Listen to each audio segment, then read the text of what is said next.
Welcome to the Stormsurf video surf forecast for the week starting Sunday, February 12th. Looking at significant wave heights for the North Pacific Ocean, we see a gale pushing over the dateline with 35-foot seas, pushing to the east. Most of this energy, though, targeting Hawaii. This is a system that pushed off Japan a few days ago and is to continue east for another day or so and then fade out. The forecast looks very interesting indeed, both from a swell perspective and from a rain perspective for California. Let's dive into the details. As usual, we'll start with our tour looking at jet stream level winds. These winds up about 30,000 feet help support the formation of gales, and when those gales form, help direct their path. What we have right now is a very healthy jet stream flowing off Japan, consolidated the whole way to a point north of Hawaii, with winds in the 180 to 190 knot range, and forecast to move further off to the east. We have a bit of a trough. This is what we're looking for here. This kind of a dip in the jet there that creates a counterclockwise flow aloft and down at the surface. That's the hallmark of low pressure. Low pressure, of course, generates winds. Winds generate seas. Seas, when they radiate away from the fetch area, produce swell. When that hits your coast, it creates surf. We're not so much interested in the surf, though we are, but also what is this jet going to do in the future? How close is it going to come to California? That will dictate the precipitation pattern. Also notice that the jet is well displaced to the south, down at 35 north, and has been holding in this range for a good part of the winter, but now it's only strengthening more, the thought being the active phase of the MJO is starting to build in the West Pacific. That will drive the jet even harder. And it is the active phase of the MJO which really helps pull the jet together, force it, make it stronger, and that produces storm cycles and swell cycles and, in some cases, rain cycles. Anyway, let's move this out into time, and as you see, the jet stream continues pushing off to the east, holding well together into Tuesday, and by the time we get to Wednesday night, it's knocking on the door of Central California. This is not, necessarily a good thing for swell production. I mean, it kind of is, but really the issue is precipitation, and right now we're sitting at a record amount of precipitation and more looking to be on the way. Anyway, we'll roll this out, continue into Thursday. Notice the jet starts pushing onshore in Central California Thursday night. Now, not as strong as it was, but still consolidating. Look at this, down at 30 north, and then not getting any further north than 35 north. This really targets Point Conception area and maybe even down into Southern California. And then we get into Friday, and look at this, a trough starts digging out, also another trough here over the dateline. That'll help create low pressure here off California like we talked about before, and moving into the Point Conception area, this sort of almost not a backdoor trough, but a very far displaced southerly trough on Saturday. Notice a bit of a split here starting to set up over the dateline, but more wind energy building off of Japan on Saturday. We'll roll this out a little further. There you go. See that split? But here we go, 200 knot winds. So this split will not be, it's not even a split. It's just a eddy or a minor separation in the jet. Trough building out here in the Gulf on 06Z Sunday. Another trough setting up here. Low pressure expected associated with both of those. We'll just roll this out to the 180-hour mark. You can see clearly low pressure would be supported both here and here. Jet stream looking rather healthy, slamming right into California. All that means is more precipitation is likely. So take the break that we have now. Dry weather, warmer weather. Do whatever you have to do to protect your property. Make preparations, because it looks like another cycle of rain is on the way. Next stop, let's take a look. Surface level pressure, surface level winds. Clearly we see low pressure here. What is that, about a 964 millibar low in the Gulf of Alaska, 40 knot fetch. This associated with the gale that's been traveling off of Japan, making its way right now on the dateline, expected to move to the east. We saw the jet stream pattern. Let's just see how this unfolds. Now notice the fetch starts to fall apart on Monday night. We're down to, 30 knot winds.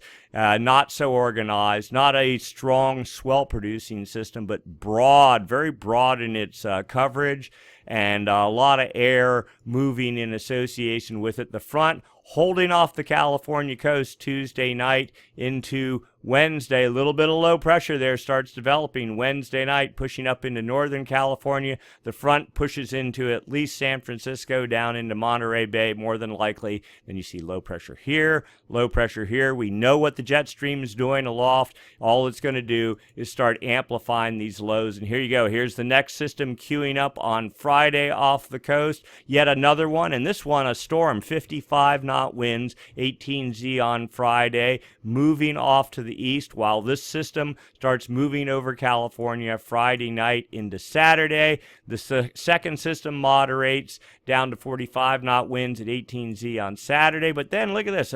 Notice this. A little secondary low sort of sneaks in, joins forces with this other low. Let's see what that does. Sure enough, sets us up for another good system getting ready to push into California on Monday. Again, that's a week out from Monday, not this coming Monday, Monday the 20th, while yet another broad system starts developing over the northern dateline region, and with one of those little secondary lows coming off of Japan. The system is well oiled. There is lots of storm potential, lots of swell potential, also lots of weather potential. Mainly, now notice this, high pressure over Hawaii, but that is northeast winds. Maybe, we'll see. Maybe they're probably best positioned to get a break. California looks like it's just going to be a pure weather festival. Good for snow, not so good for surf. Hawaii, probably better for surf. Let's keep going. Let's take a look at the wave model. Now, we're going to go back in time a little bit. We're back to Monday night, so this is almost a week-old system. Develops off Japan. You see it here. We'll roll this out, and it's this one. See 37-foot seas, and then it sort of fades and lifts north. That swell has, well, actually, you could see it right here. You can see the front, or the wave front here, pushing into Hawaii on Friday. Pieces of that are already starting to hit California, very small. Tomorrow there on Monday could be a little pulse of swell. We're talking 4 or 5 feet at 15 seconds or something like that. So some surf and decent conditions. Make the most of it while you can. And then this next system, the one that we're watching that's over the dateline, now we'll actually roll this back just a little bit. It started here on Friday, moving off to the east, 36, 37-foot seas. This guy's primarily targeting Hawaii, but certainly the U.S. West Coast too. Great circle paths are all aligned for both for these targets. And then we're into the current picture right now. Now we'll move to the forecast charts. And here we are, 18Z Sunday, our current system on the dateline, 34.8-foot seas. We'll call it 34 feet, targeting Hawaii and the U.S. West Coast. It, of course, fades as expected, moving north of Hawaii on Tuesday, then pretty much gone. Now you can actually see the system, the pattern of lows setting up off California, but you know, this is using a wave model to gauge precipitation doesn't count. We have other models for that. But you can see the first system pushing in there on Thursday. Next system queuing up, and the next one behind that. We'll just roll this out. And there you go, 22-foot seas targeting Southern California. And this was the storm that had 55-knot winds. What's that? 34-foot seas going to 37 feet. Now notice this system here, just off of Southern California, 20-foot seas. The assumption is there's going to be a lot of wind tied with this as well, but certainly something to be looking at. Now we're talking a week out, Saturday almost, and then what do we have here? 38-foot seas, and we'll roll this out. So certainly it looks like a good roll of surf here for California, certainly swell for Hawaii, but most, you notice there's this dividing line right here, and all the trough activity is right around here in the jet stream. Swell production focused right on this area, which kind of bypasses Hawaii, focuses on California, but California gets the double whammy, not only large surf, but also a bunch of wind. Next system also queues up off Japan, North Japan, on 18Z Sunday, and here we are at 180 hours. Good area of, was that 23, 24-foot seas off the California coast. Next system developing off of Japan and moving to the northern dateline, more swell for Hawaii. So certainly an active pattern is setting up. Let's go take a quick look at weather.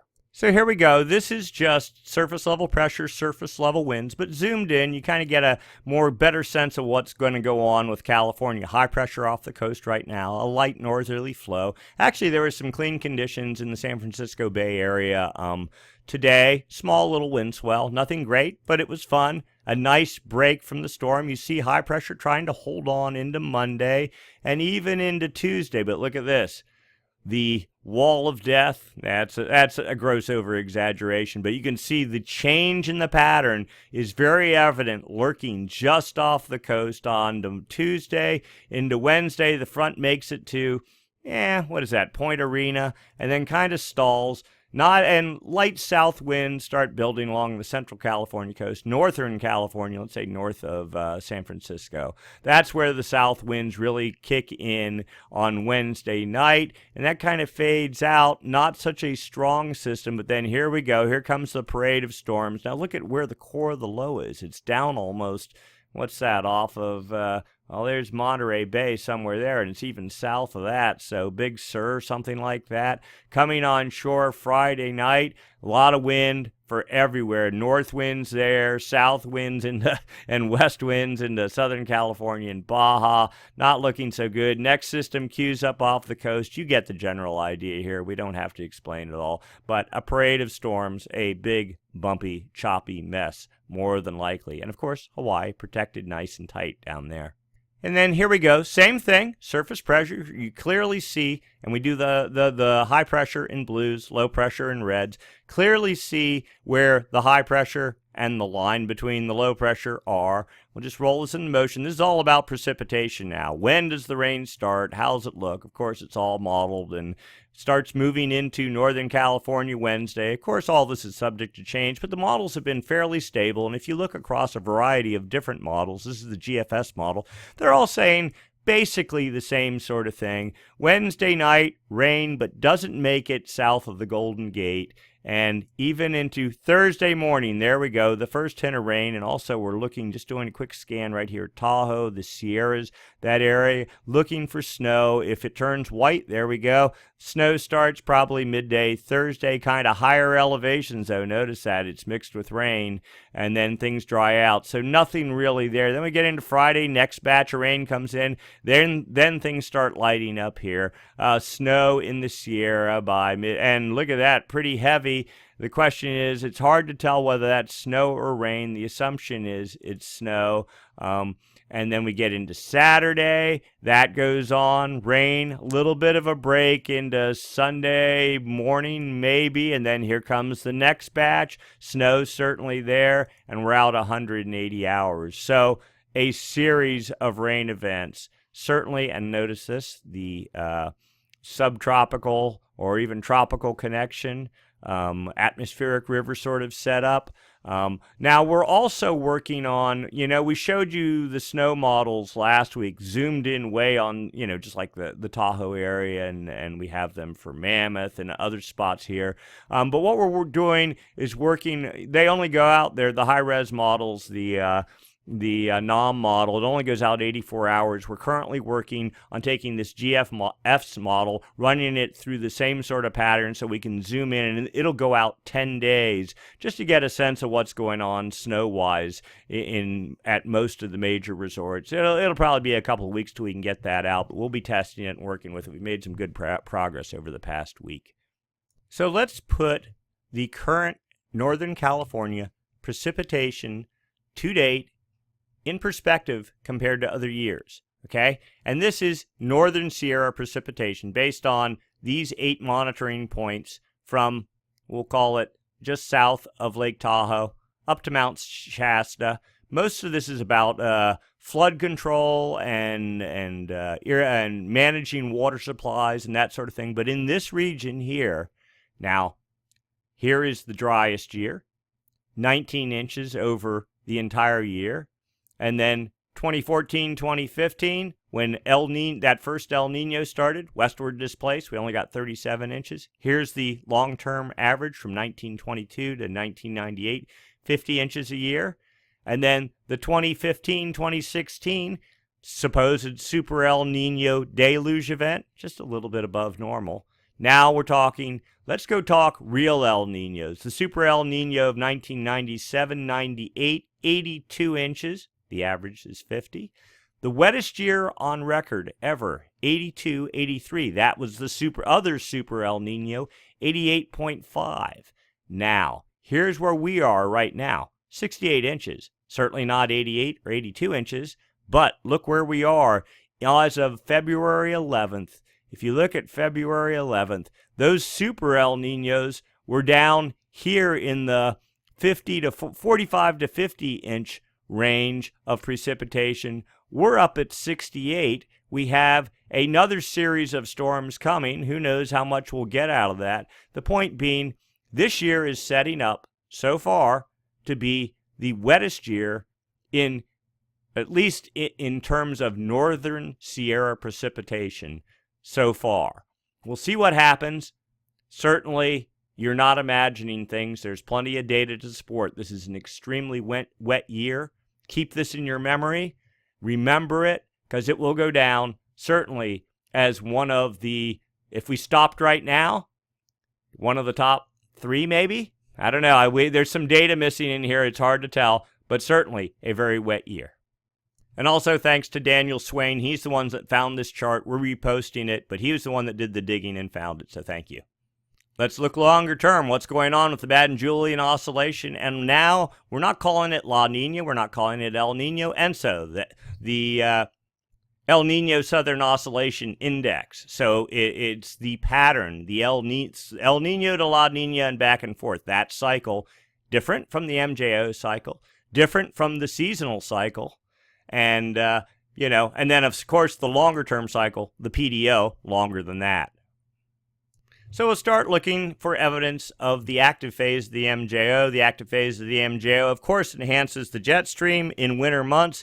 And when the jet stream is enhanced, that helps produce storms. Also increases our chances for rain when the active phase moves south of California. So the biggest influencer, let's say, and the MJO moves west to east on the equator, takes a couple of weeks to get across here. And so what we're looking for is winds in this area, what we call the Kelvin wave generation area, from about 170 west and then off to about 135 east, 5 degrees north and south of the equator. We're monitoring winds here. When winds go calm or switch to the west, then you know you have a active phase of some pretty good strength. Now, east winds, these are anomalies right here. Actual wind speeds, as you can see, blowing from the east, but notice they start slackening here. This is from the TAO buoy array. Actual buoys strung across the equator, whole way across the Pacific. Ground truth data. This is a 5-day running mean, so winds could actually die, and it'll take a couple days before they start showing up on these charts. But we have noticed that winds were fairly strong the past couple of weeks in this area, suggestive of the inactive phase of the MJO. Now they're starting to slacken off right over in here. Now there's no data way out here. The buoys must be down. They're having trouble transmitting. Who knows? But we still have some clues as to what's going on. Let's go take a look at the forecast. Actually, before we do that, one quick stop. 850 millibar wind vector anomalies. Same thing as what we were looking at. This is modeled, not modeled data, but as good as you can tell up at 850 millibars, about 4,000 feet up in the air. We're looking for westerly anomalies, and you see between the 6th of February, and we'll just roll this out, see westerly anomalies north of New Guinea, making it, the date lines right here, but you want it on the equator, 5 degrees north and south in a box, if you drew it in your mind right there. We're seeing that trying to happen, but not super strong.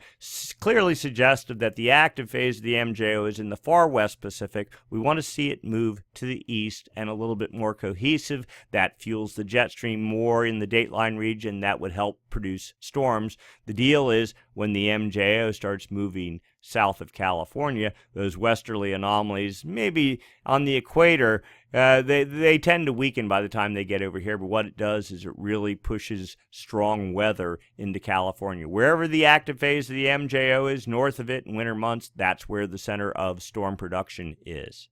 850 millibar zonal wind anomalies. The blues are east anomalies, the reds west anomalies, and here we go, date lines right here. So the Kelvin wave generation area is between roughly these two bars, going a little bit more. And we see right here this play between, here's the building active phase of the MJO in the past week or so, and here's the remnants of the inactive phase, or La Niña, if anything. The forecast for the next week, westerly anomalies fading, but making it off to the west, suggestive of the active phase of the MJO moving to the dateline. Outgoing long-wave radiation models. The blues suggest, here's the scale, negative numbers suggest more cloud cover, less sunlight reflectivity off the ocean, meaning more clouds, meaning the active phase of the MJO, and the reds, more sunlight reflectivity, the inactive phase of the MJO. With La Niña in play, the MJO has been very suppressed this winter. I mean, basically, it's been very hard to tease out when the active and inactive phase are in control, and it kind of looks like a permanent inactive phase. That's mainly been driven by La Niña. Anyway, the thought is La Niña is dying. We'll get into that in a minute. And with that, that should be able to open the door, let the MJO wake up, do its thing. And when the MJO starts, especially the active phase, does its thing, then you start seeing these cycles that are more, we'll call normal, where you have 3 weeks of a good push of storms and swell, and then it sort of takes a break for a couple of weeks when the inactive phase pushes in, and then turns around and does the thing all over again. Anyway, active phase of the MJO, approaching the dateline currently, moving off to the west over the next 2 weeks, and then fading south of Hawaii. This per the statistic model. The dynamic model, GFS ensemble model, pretty much suggesting the same thing. Now, the interesting thing is, notice here, this model suggests the inactive phase moving into the West Pacific 2 weeks out, where the dynamic model says, no, the active phase of the MJO is supposed to hang for a while. So a little bit of conflict between the two models. We're not sure exactly how this will play out. Phase diagram charts, this shows where the active phase is. Now, when on these charts, you know, we're still kind of working with those. Our thought is these tend to run about a week ahead of what actually happens down at the surface. This is maybe more upper level index. Anyway, assume you're looking down on the North Pole. The MJO works from the Indian Ocean, moving from west to east over the maritime continent, the dateline, West Pacific dateline, under the United States, across the Atlantic, on top of northern Africa, and then back to the Indian Ocean, cycle after cycle. Anyway, active phase per this is in the somewhere east of the dateline, maybe even the East Pacific, and is forecast to continue. And notice this circle right here. When the dot is down in here, it's weak. When it's up here, it's strong. This is the strongest we've seen the MJO probably all winter. Forecast moving east, remaining strong, and then collapsing in the Indian Ocean 2 weeks out. The GEFS model says basically the same sort of thing, but it gives this curl coming back. You know, we saw that on the other 2 week chart, that it sort of reemerges in the West Pacific. So a little bit of ambiguity, a little bit of a difference between the two models. Not unusual, especially when you're talking 2 weeks out. Now, the upper level model here, this shows, now this runs about at least 2 weeks ahead. This shows the areas favorable for precipitation in the upper atmosphere. Greens are where we tend to say the active phase of the MJO is, but it actually lags back down in lower levels. Anyway, this suggests the active phase onshore by the 27th in the upper levels of the model, and then a strong, very strong inactive phase comes right in behind that, runs across the Pacific into mid-March or so. Then right behind that, an equally strong active phase of the MJO. So use this with a grain of salt, but what it clearly suggests is that a much stronger MJO signal that at any time in this past, since March or April. And this other chart here, this is used to just measure the strength of the active phase of the MJO. Here is where we were back in January 2015. This was active phases of the MJO in association with El Nino, enhanced, stronger than normal. And then we get into 2016, La Niña builds, and you can just see the amplitude of the MJO getting progressively weaker. Now, here's where we are now, February, and notice active phase of the MJO starting to pop up and actually looking Yeah, maybe a bit stronger than any of these so far this year. We need more data. That's one, what is that? I think you get one little line every day from this chart. So we need to see about 20 more lines before we can really say that we're into some sort of a pattern here, but something interesting to monitor. All right, let's go take a look into the ocean and seeing what's going on. We're done with the MJO for now. Let's talk about El Nino, La Niña. Subsurface water temperatures, actual water temperatures. West Pacific here, East Pacific here. TAO buoys strung across the equator, 2 degrees north and south. The X's are, of course, sensors on the anchor lines going deep. You can see the actual temperature profile. Most warm water here, 30 degrees centigrade. In the West Pacific, driven by La Niña and easterly winds at the surface, just takes all warm water that would be over here, pushes it over here, piled up in the West Pacific. Very normal for La Niña. A much shallower thermocline or depth of warm water in the East Pacific. The harder the east winds blow, the shallower the warmth, the depth of warmth gets.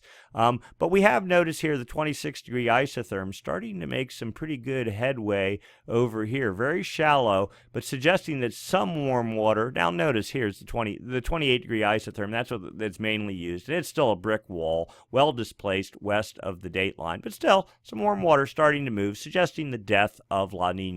Anomalies, differences in normal for this time of year. Same picture, just the differences. Now, you see, we thought, Noah was saying, oh, this is a Kelvin wave, or acting like it was, but it's made zero progress from about 155 east, not even there. And really, there's not enough warm water over here yet for there to really be any Kelvin waves, and we haven't seen a strong MJO pattern, but we're not seeing piles of cold water in the East Pacific like we were. It was down to 4 degrees. Now notice this one little 1 degree below normal pocket has started to show up. And you can kind of infer that there's a warm water path here and a little bit of cool water under it. And this has actually built a little bit in coverage the past week, but nothing significant. Here's another rendering of the same data. You can see the warm water almost a stream trying to make it into Ecuador, and then here's that cool pocket there. But the takeaway from this is there was a lot more cool water. It's continually now, we're talking half a degree. That's all that's left here. It was showing stronger than that even last week, and every week before that it was stronger. So it continues to erode. A more normal weather pattern or water temperature pattern is starting to set up in the East Pacific. That's a good thing. That signals the demise of La Niña. And of course, upper ocean heat anomalies. We like this chart a lot. Upper 300 meters of the ocean. You can see the last Kelvin wave from our El Nino in 2015, 2014, fading out here. That was February of 2016. The onset of La Niña, cool water moving from west to east as we go down the chart in time. La Niña from April to into about November or so. And then notice, look at this. La Niña started dissipating, and here comes that warm water that we were talking about. This is at depth, not so much the surface, right? It's the whole column of water down 300 meters. But again, showing that, well, there's the neutral line, somewhere between the pale blue and the yellow, and that's pretty much what we got, suggesting just neutral conditions. Not El Nino, not La Niña, just a normal weather pattern or water temperature pattern. That's a good thing. All right, next, surface temperature anomalies. Differences from normal for this time of year. Now, if you recall back a couple months ago, cooler water, not so much here, but out here south of Mexico and beyond out to the dateline, a lot of cool water, not super cold, but that's the hallmark of La Niña. But now notice a couple of weeks ago, we started seeing very warm water building up here along Peru, Chile, and the Galapagos, off Ecuador, and that still tends to be the case, but this week's development is just a bit of cool water here starting to show up along southern Peru, suggestive of southerly winds and upwelling. La Niña, probably trying to make a little bit of a push, but there's a lot of warm water here. And notice, really, it has built east the whole way to 160 west now. Now, we're not talking much warmer. This is just slightly above normal temperatures. But this is a really good sign. This suggests that La Niña is gone, not only subsurface, but now at the surface as well. The trend for the past 7 days, you can see that little bit of cooling off Peru, nothing too noticeable, and a pocket here off Ecuador, but there's a lot of noise in here. This is the Nino 1.2 region, and you don't use this for measuring either El Nino or La Nina because it's too noisy. It varies a lot of noise happens. It's really this area out here between what they call the Nino 3.4 region, from 120 west to 170 west and 5 degrees north and south of the equator. You draw a box here, just like we were talking about the Kelvin wave generation area out here we use for monitoring the MJO. This is used for measuring El Nino, La Nina. The trend, clearly warmer waters, the reds, the yellows, temperatures warming up in this region just over the past 7 days, and that is clearly obvious based on the sea surface temperature anomaly charts. Warming is going on here.